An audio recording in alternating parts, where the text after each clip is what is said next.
Olá, meus queridos e queridas, sejam bem-vindos a mais uma videoaula no canal História com Júnia Lemos. Eu sou Júnia Lemos e hoje nós vamos falar sobre as revoltas que assolaram o Brasil durante a República Velha. Mas antes da gente começar a falar dessas revoltas, vamos tentar analisar o Brasil da República Velha, né? O Brasil da República Oligárquica, esse Brasil que tinha proclamado a República há tão pouco tempo e libertado os escravos também há pouco tempo. Vamos tentar entender como a população do Brasil vivia e o que leva esse povo a se rebelar. Primeira coisa que nós temos que entender é que a libertação dos escravos aconteceu há pouco tempo, relativamente pouco tempo, 1888, não é isso? E o que acontece? O Brasil ainda tem uma mentalidade escravocrata. Ele trata o negro com indiferença. O negro é visto com sentimento de inferioridade. Nós vamos ver aí que esse negro, muitas das vezes, a maioria deles, pouca coisa tinha mudado para eles com a libertação dos escravos. Viviam marginalizados, voltaram a trabalhar na fazenda dos seus antigos donos, ganhando um salário muito pequeno, muitas vezes concorriam com o trabalhador imigrante, não é isso? Nós vamos ver aí também que a sua cultura era marginalizada, a capoeira está sendo proibida, a culinária sofre grande condenação pela medicina branca, Ela é vista como uma culinária que pode causar mal, levar a pessoa a passar mal, cheia de lendas, de coisas, de história em cima da culinária negra para tentar tirar o foco dela. Vamos ver aí que o escravo não está de forma nenhuma inserido à sociedade. Como eu falei antes, vivendo nos morros, vivendo nos cortiços e ainda sofre com a inferioridade biológica, A ideia da inferioridade biológica que está chegando no Brasil, que eu já expliquei para vocês, que é a ideia da eugenia, Que vem da Europa e chega aqui no Brasil e uma figura, o Oliveira Viana, vai agradar muito dessa ideia e vai colocar ela em voga no Brasil, falando que o negro ele é inferior biologicamente ao branco. Então essa é a situação do negro. Ele está sofrendo aí e isso vai levar com que esse negro se rebele. Em vários momentos da história nós vamos ver aí que ele vai estar inserido em várias revoltas. Vamos ver também que a proclamação da República aconteceu faz pouco tempo, 1889. E essa proclamação da República nada trouxe de bom para o povo, para o negro, para o mulato, para o branco pobre, para o imigrante. Ela nada trouxe de bom. Por quê? Porque ela foi um golpe militar. Nós vamos ver aí que o povo não participou, como o próprio Aristides Lobo fala, o povo assistiu bestializado, ele não sabia nem o que estava acontecendo. Em nada melhorou a vida desse povo. Pelo contrário, alguns historiadores colocam até que a situação ela vai piorar para o pobre nessa situação. Nós vamos ver a desvalorização gigantesca da moeda brasileira, A política de encilhamento, que nós já falamos em outra aula, desvalorizando até em 73% a moeda brasileira. Então nós vamos ver aí que a situação do Brasil não está das melhores. Outro grupo aí que nós veremos insatisfeito com a situação do Brasil é o imigrante, O imigrante que chegou para trabalhar na lavoura de café no final do século XIX. Esse imigrante está sendo explorado aqui dentro do Brasil. O que está acontecendo? O Brasil é um país escravocrata ainda, Tem uma mentalidade latifundiária escravocrata. E o dono das fazendas trata esse imigrante como o imigrante fosse escravo, Baixos salários, longas jornadas de trabalho, agressão física. E vamos ver que esse imigrante na Europa, ele já tomou contato com ideias avançadas do anarquismo. Ele não vai aceitar isso pacificamente e ele começa a questionar. É por isso que algumas leis vão ser criadas no Brasil para tentar frear os movimentos aí grevistas dos imigrantes. Uma delas é a Lei Adolfo Gordo, de 1907, no qual prometia expulsar do Brasil o imigrante que estivesse envolvido em qualquer coisa que colocasse a segurança do Brasil em risco, ou seja, que estivesse envolvido diretamente em greves, esse tipo de coisa. Nós vamos ver aí também que em 1927 vai ser criada outra lei para tentar frear o imigrante e seus movimentos aí grevistas, né? Vai ser a lei acelerada de 1927, criada pelo último presidente da política café com leite, o Washington Luiz, né? Essa lei vem com censura de imprensa, repressão a atividades políticas e sindicatos comunistas. Nessa época, mais para a década de 20, né, o Partido Comunista do Brasil ele já está funcionando, tanto que ele começa a ser uma ameaça ao Brasil e o presidente Epitácio Pessoa vai colocá-lo na ilegalidade, tá bom?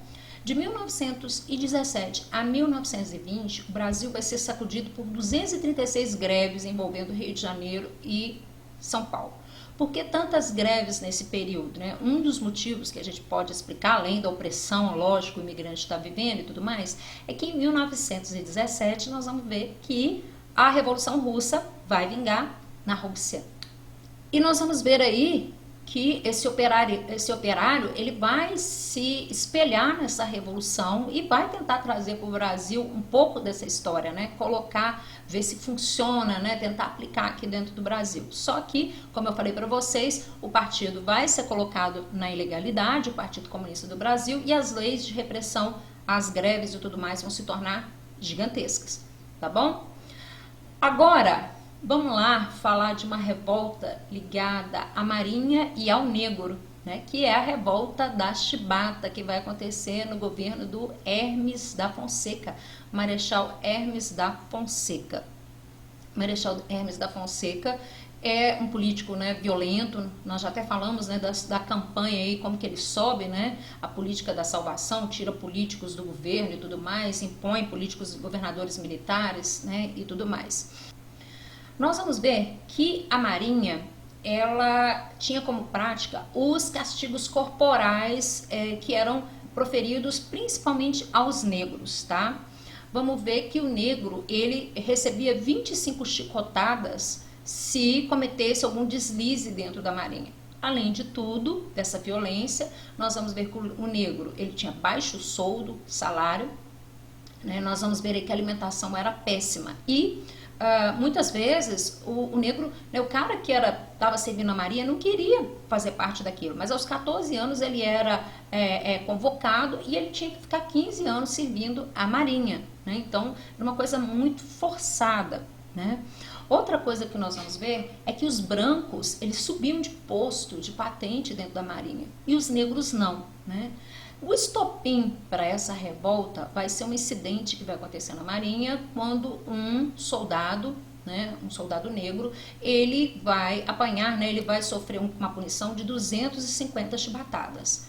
Nós vamos ver que a partir daí a Marinha, né, os negros, os marinheiros, eles se rebelam, né, todos liderados pelo almirante negro João Cândido, né, um marinheiro, uma figura extremamente inteligente, muito interessante da história, e eles controlam os navios, né, os encouraçados que tinham chegado do Brasil, encouraçados que vinham da Europa, e eles ameaçam bombardear o Rio de Janeiro se os seus pedidos não fossem atendidos. No primeiro momento, nós vamos ver que o governo atende o pedido dos marinheiros, só que depois nós vamos ver que eles voltam atrás, vão punir esses marinheiros, né? Eles vão ser mandados para a Ilha das Cobras, lá a maioria vai morrer. O João Cândido é um dos poucos que sobrevive e sobrevive não muito bem, né? Ele vai ficar meio abalado com as coisas que ele vai ver na Ilha das Cobras. Eu fiz um vídeo só sobre essa revolta, né? Um vídeo bem grandinho, né? Em relação a esse, né? Que dá pra gente trabalhar bastante. Se você estiver interessado em ver, vou deixar na descrição, né? Do vídeo, no card e tudo mais, tá bom? Porque não dá aqui nessa aula de revisão pro Enem pra gente entrar em detalhes sobre cada revolta. Iria ficar extensa demais. Vamos lá para outra revolta que acontece no Rio de Janeiro também, né? A revolta da Chibata foi em 1910, essa em 1904, que é a revolta da vacina. Fiz também um vídeo só sobre a revolta da vacina, porque a gente consegue visualizar muita coisa que aconteceu em 1904 nos dias que nós estamos vivendo hoje, né, com relação à vacinação obrigatória e tudo mais. O que que acontece? Nós vamos ver que o Rio de Janeiro ele era foco de doenças, né? Varíola, tifo, cólera, devido a falta de higiene, falta de saneamento básico, as pessoas vivendo aglomeradas nos cortiços, né? Não tinha saneamento básico, não tinha nada. E essas doenças vão proliferar. O que que acontece? O Rio ele vai ficar com a fama de um lugar perigoso, né? Os europeus eles vão passar longe daqui, principalmente porque anos antes um navio portando imigrantes vai ter praticamente toda a sua tripulação morta decorrente às doenças, a varíola, tifo e cólera que eles vão se contaminar aqui, né? O Rodrigues Alves, que era o presidente da época, ele começa com o projeto de dar uma cara nova para o Rio, né? Transformar o Rio de Janeiro na Paris brasileira. E o que que ele faz? Ele faz o bota abaixo.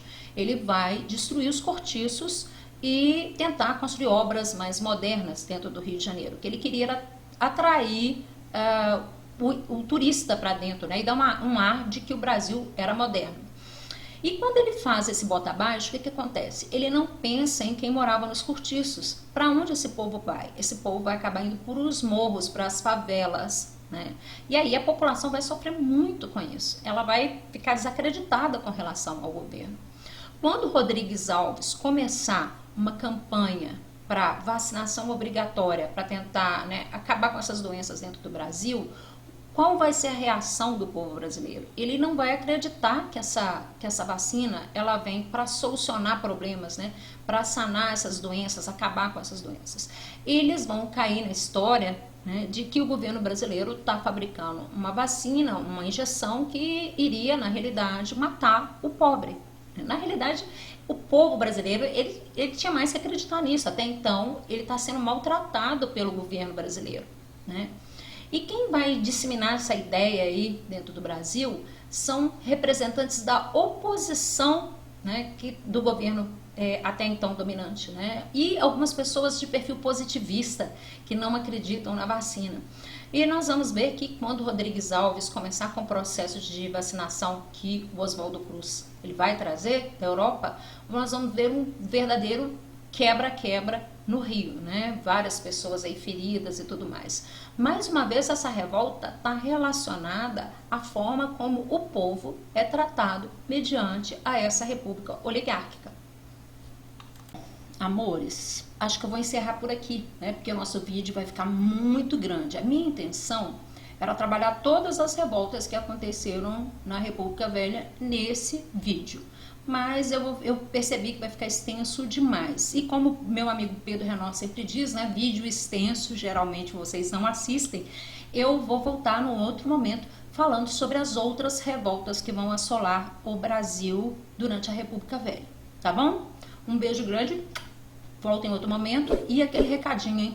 Não deixe de curtir o canal, deixar um comentário e compartilhar os vídeos, tá bom?